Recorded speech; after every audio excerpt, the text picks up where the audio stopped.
boleh tak lepas angkat takbir dia nak duduk terus tanpa berdiri? Ataupun dia nak angkat takbir dan keadaan duduk?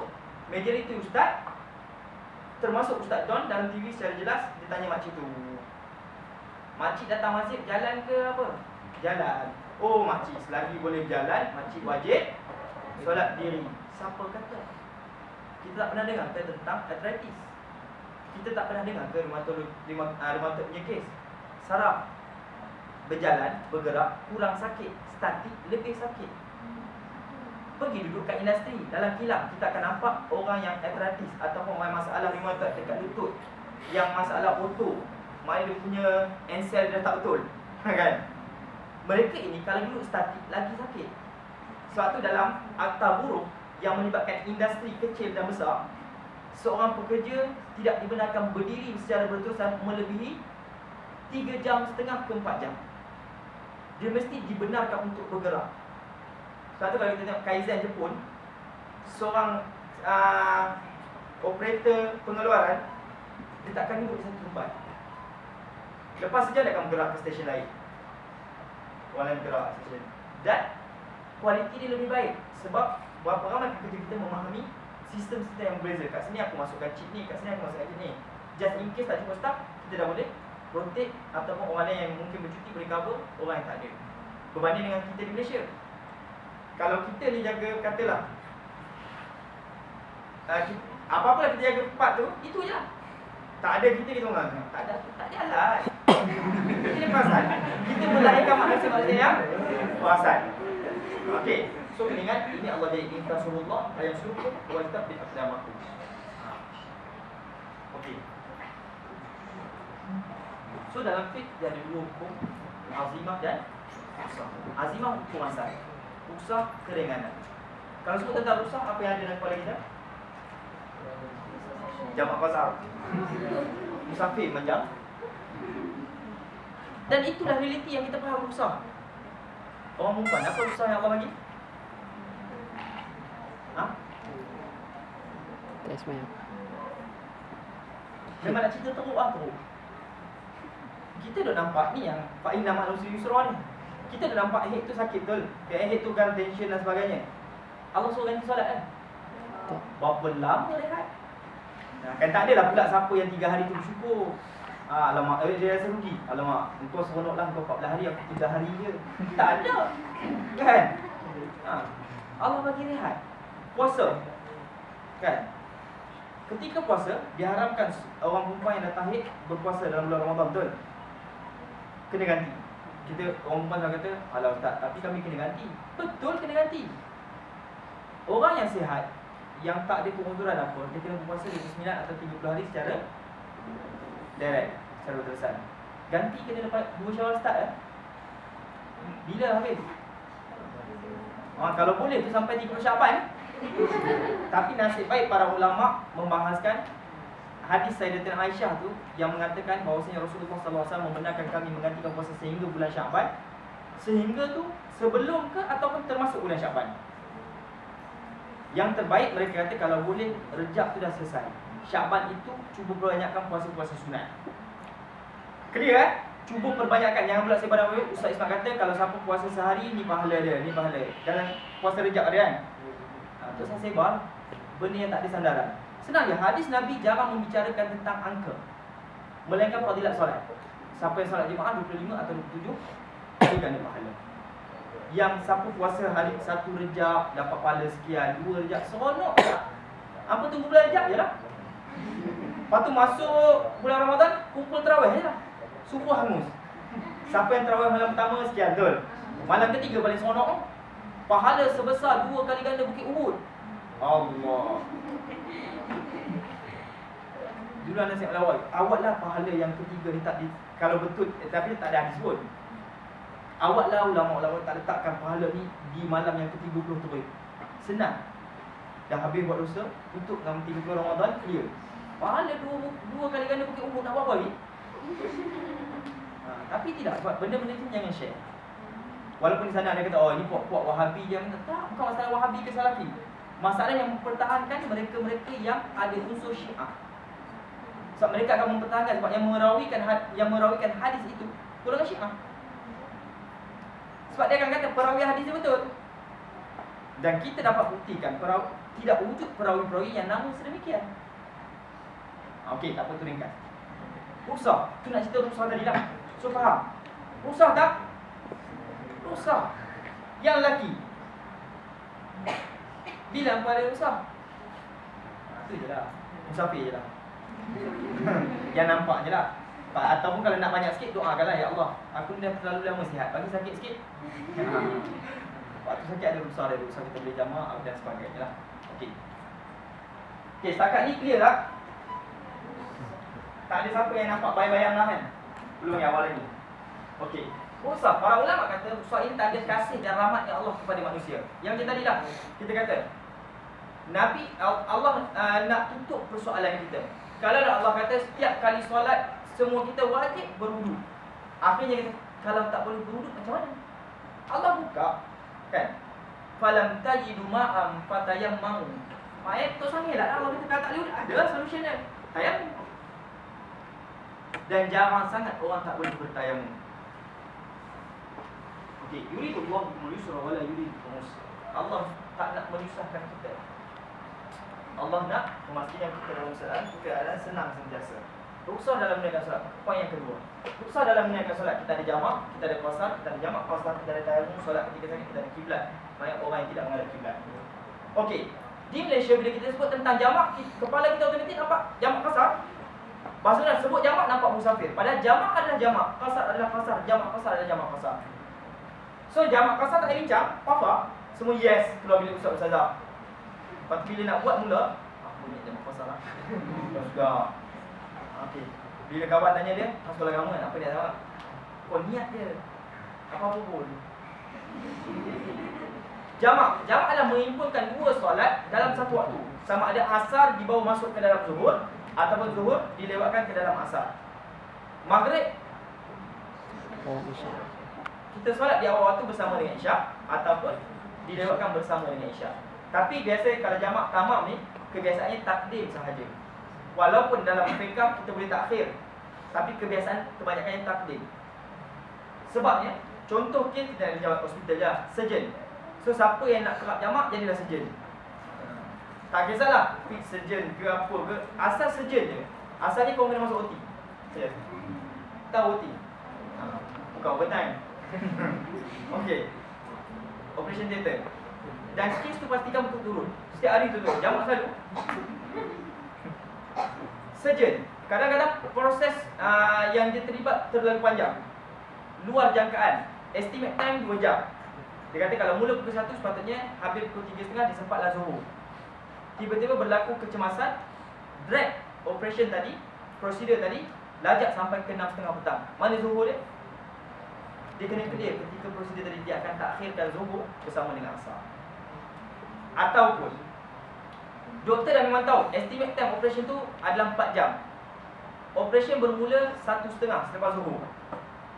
1.30 campur dengan 4 jam. Pukul berapa? 5.30.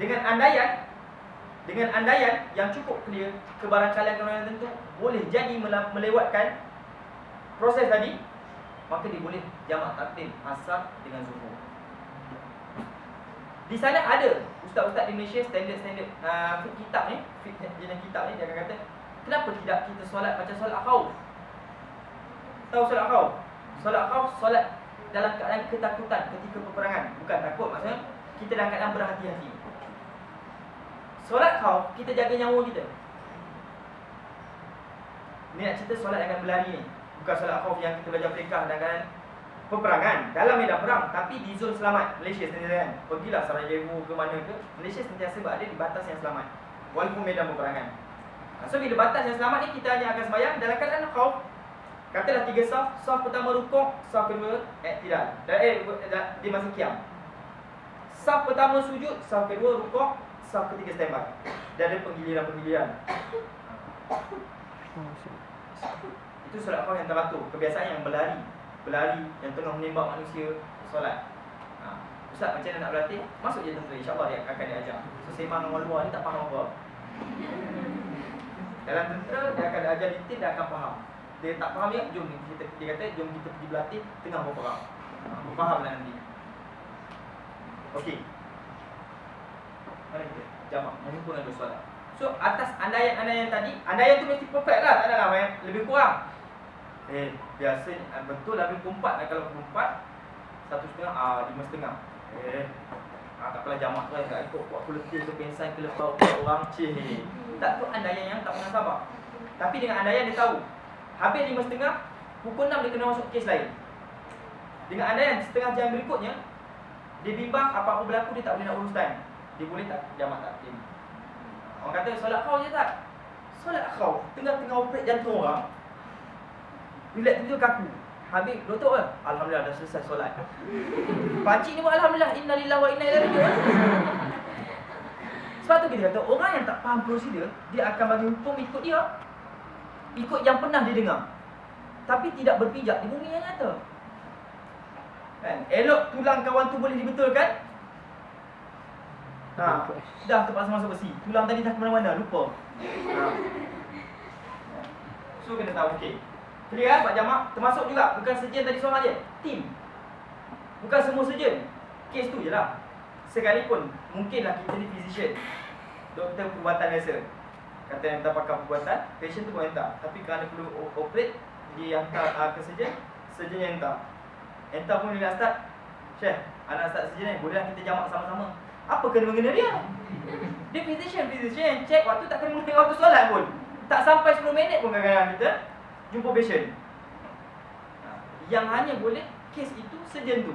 Tak boleh lah, contoh hospital Gajah ada 5 OT. Yang aktif operationnya room ketiga. Yang room 1, 2, 4, 5 tu pun jamak sekali. Tak boleh lah. Yang terlibat termasuk di sana technician OT.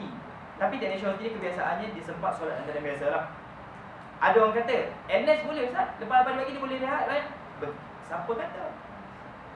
NS ni walaupun kita tengok macam senang je, duduk kat situ, duduk kat gas tu, kan? Tak apalah ketika operation tu berjaya. Waktu operation tu tak tenang, sebab surgeon ke, auto ke, semua bergantung dengan NS. NS ni walaupun dia round, pusing, keliling katil, tengok kan, dia sambil sedut Milo ais kat belakang, tapi telinga dia dengar. Dia alert pada mesin dan dia alert pada pergerakan. Apa juga pergerakan yang berlaku kat patient. Yang sepatutnya kita kata bila nak operate di bawah kita local, LA kan. Local maknanya daripada pinggang ke bawah lah. Kalau operate di bawah, tiba-tiba nampak jari kaki gerak, dia kena standby. Sebabnya sepatutnya tak. Patient tadi sepatutnya dia kaku terus dan dia tak rasa sakit langsung. Kita kalau tak faham, tak apa, NS tu relax tengok siap Milo ais, order McDonald lagi. Kan, okey. Okey lah, kalau setakat kes nak sambung jari, NS ala apa kena-mengena, solatnya biasa je. So kita, siapa yang memang terlibat secara langsung, biasanya surgeon atau auto dan assistant dia. Dulu satu ketika betul, satu operation perlukan 4 orang assistant. Nak urus paper, nak urus tak. Sekarang doktor siap-siap dia buat semua. Pun cakap sebab dah banyak bantuan mesin. Dulu segala-galanya manual. Kan? Okey. So jamak. Clear tak Pak Jamak? Dalam hadis Sahih Bukhari dan Muslim. Bukhari. Dalam bab jamak, satu ketika Nabi pernah solat jamak dalam keadaan tak hujan dan tak sakit. Kau tanya apa, sejam ni pun ada tak dapat jawapan, soalan ringkaskan. Mafhum mukhalafah. Isi tersirat pada hadis tadi adalah, maksudnya sakit dan hujan boleh jamak. So hadis tadi tu, Nabi pernah jamak keadaan bukan sakit dan bukan hujan. Tapi hujan kat Malaysia tak boleh lah. Kalau siang tadi hujan apa mengeluh, kita besok janji yes. Tak, dia hujan yang boleh hujan pada negara yang bermusim, full musim. Ada winter, ada autumn, ada spring, ada summer. Kan? Sebab ketika musim sejuk, turun salji, kemudian akan datang hujan, waktu tu sejuk kemain. Nak pergi solat ke masjid pun pakai boot, so keselamatan. Yelah, sebab masjid tempat paling selamat. Punya selamat sampai kasut kita selalu hilang. So banyak sebab, antara dia bukan faktor kasut tadi, faktor dia adalah sebab kesihatan sebenarnya. Yang Nabi membenarkan jamak ketika hujan pada negara-negara yang tertentu tadi, yang bermusim. Musim panas hujan tak turun ada. Nak jamak mana? Tak kena mengena. Di Malaysia boleh jamak bila dalam kes yang faktor hujan banjir besar. yang memusnahkan harta dan nyawa manusia. Kita sebagai pasukan, anda sebagai pasukan perubatan yang dikerah untuk membantu misi-misi menyelamatkan nyawa dan harta benda tadi, dibenarkan jamak ketika proses kecemasan tadi. Kita kata dalam 3 hingga 5 hari yang pertama, ketika dah proses nak kutip apa, mayat dan kompon. Lepas 4 hari memang kompon meninggal, tak adalah orang yang selamat. Runtuhan bangunan memang mati lah kita kata. Nak kutip yang mati je, tak ada kena-kena. Nyawa dah tak ada, harta tak apa, dah tak ada apa dah. Waktu tu kena semayang macam biasa balik lah. Tapi ketika saat-saat nanti kita sehari ke 3 hari yang pertama atau ke 5 hari yang pertama tu, boleh jadi nyawa ada di antara manusia-manusia yang masih selamat lagi. Dia nak selamatkan nyawa dia dan sebagainya, maka dibenarkan jamak. Dalam kes ni boleh jamak takdim dan boleh jamak takhir. Macam mana? Dia perlu dibat kepada 3 tim. Pasukan yang pertama kena solat di awal waktu zuhur dengan asar. Pasukan yang kedua solat di antara zuhur dan asar.